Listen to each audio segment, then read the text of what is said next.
Hello everyone, myself Eknaran Neopane, having student ID of 20200015331 and unit code is TMKT 603 and the subject is international marketing. So my presentation is about the doc chew. So let's begin. And my first slide is about table of content. So there are various content in my slide which I'm going to share with you. So stay with me. So the first slide is about the analysis of Australian market.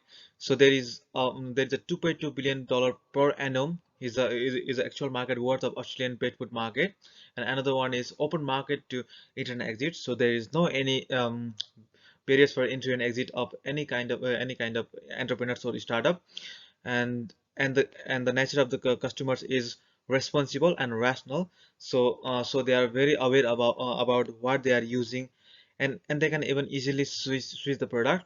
And the another is laws. There are very kinds of laws like consumer protection laws and product makeup to secure to secure the uh, product of pet foods. uh, and also there is a regulation body that is PFIIA, which stands for Pet Food Industry of Australia, which is regulating the overall organization who produce and sell the dog chew. So let's begin. Let's start to introduce our dog chew from a small video. High up in the Himalayas, you will find a traditional Nepali cheese that is known as the hardest cheese in the world. It's so filling, generations of Nepalese have relied on it during long days and even longer journeys. Churpi is a hardened block of cheese made from local milk. It's been a part of Nepali culture for centuries. It is an excellent source of protein and provides much-needed sustenance in remote locations. Dinesh's Churpi will be consumed within a year, but if Churpi is stored in a special yak skin, it can stay fresh for up to 20 years. Herding chari in this region is important because they eat special grasses and herbs, which contribute to the Churpi's unique taste and nutritional value. Yeah, let's look at this bulldog, which is French bulldog, which is enjoying its chirpy. We can even hear the crunchiness of that chirpy, which is very long lasting as well. He is starting eating from the last week, and is still having, and still he is enjoying that treat as his first time.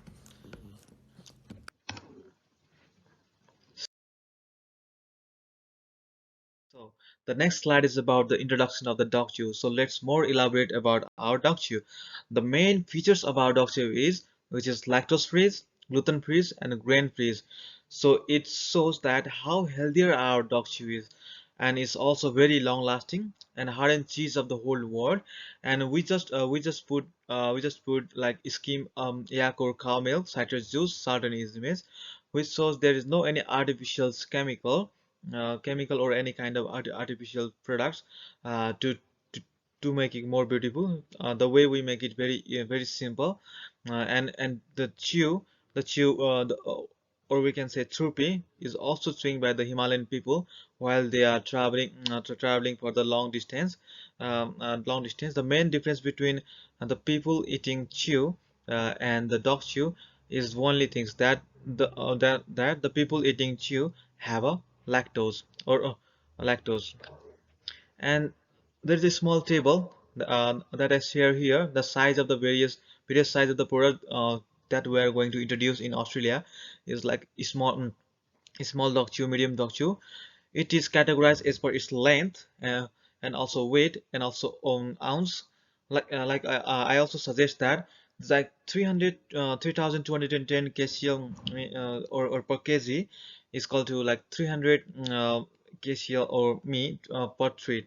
So this is the actual measure uh, to feed your dog to feed your dog. So next slide is about issue, challenges, opportunity. In Australian market, there's the issue of impact of COVID-19. Is like most of the business are facing that situation and difficult in import and transportation because of the COVID-19. The border are closed, which is impact on the directly on the business. And the another issue is unhealthy dog food from some other brand. In 2018, there are 100 dogs fell sick because of the three reasons. That is 40 meats, harmful corn, and indigestible wheat. The 40 meats is like the bone or the meat which is came from the died animal or animal, or those animals who are spelling sick before, and harmful those kind of corn which is already perishable, and also decayed decayed, and also indigestible wheat, the various kind of wheat which is not edible for the human. So these kind of things which the main reason behind dogs spelling sick in 2018 in Australia. At that time the regulation body strictly monitored the whole scenario. And the challenges is about the quality assurance, because the Australian market is about the consumers are very rational, and they are more sensible for the product. So to assure our quality is very challenge for our organization. And the strong competition, there are strong there are various major players who are capturing the share of the market, and the strong supervision and monitor of the PFII, like that incident in 2018. They are strongly supervising all the organization. And opportunities are because the pet food market is very highly growing in Australia, because the pet owners is also increasing, so that like the projected of sale in 2025 is $2.9 billion, which is a very big figure. And also next slide is about STP of the dog chew. So we are going to segmentation of income of the pet owners, type of the dog food, and age of the dog. And our major targeting or focusing is on the adult dog, high income pet owners, and dry and hygienic trade. And the positioning is and the positioning for the dog chew is retail chain doing business in Australia, various pet stores, references, and some of the supermarkets. And the next slide is about the 5 C's of marketing.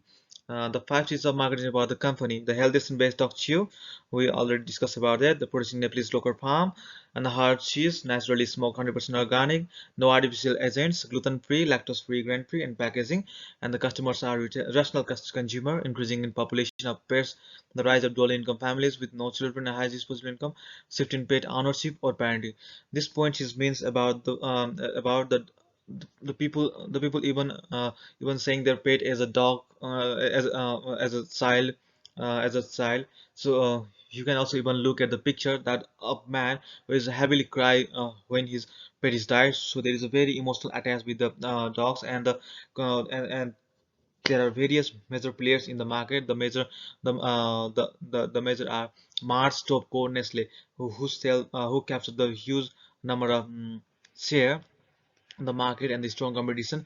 And the collaborative strategic alliance with the famous Australian pet shop, and the collaboration with Nepalese Jack Farm. And the climate is about the governance by the PFIA, changing weather environment, and one of the mature market is Australian market. And this next slide is about marketing strategy. So we are going to use the direct marketing strategy. So the first one is through various distribution channel, like agreement with the pet o, which is the largest dog and cat store. So through that channel we can sell dry food. And the another distribution channel is agreement with the retailers such as Pet One and Pet Geo, and ensure about the target marketing for the market penetration. And some of the marketing strategies are partnering with the Nepalese any farm, which is very more stable, and strategic alliance with the Campal, which is the animal th therapeutics. This is the uh, veterinary who suggest for our dog chew. And this slide is about the benefits of the strategy and products. The benefits of for the pet owners is healthier dog chew as a treat and good option for the brand switch. And for retailer, can procurement on bulk and increasing their profit. From benefits for us, and increase market coverage and penetration on this market. And benefits to government is tax revenue and increase national's productivity. And the my major recommendation for is the changing shape of the dog chew. The before the dog chew is about the there are four edges in the dog chew, which is very hard for the chewing. So that I will try to change the shape of the dog chew, so that any adult or even child dog can chew a small piece of chew, so that the edges of the chew won't hurt them. and going full digitalized. And the another recommendation is using differentiation strategy, like focusing on the quality and hygiene rather than the cost or price, which is also required in the Australia. And also the active on CSR, like various like I will going to donate or, or make some campaign for the betterment of the dog, like for the street dogs or like rescue dog. And also the last point, last recommendation is about the word of mouth marketing strategy. So I'm going to add one strategy where those customers who suggest their friends and make more customers for me, then I will give some credit or rewards, so that I will reward with them with beautiful chew and more bags of chew. So that's my presentation. Thank you for listening. Thank you.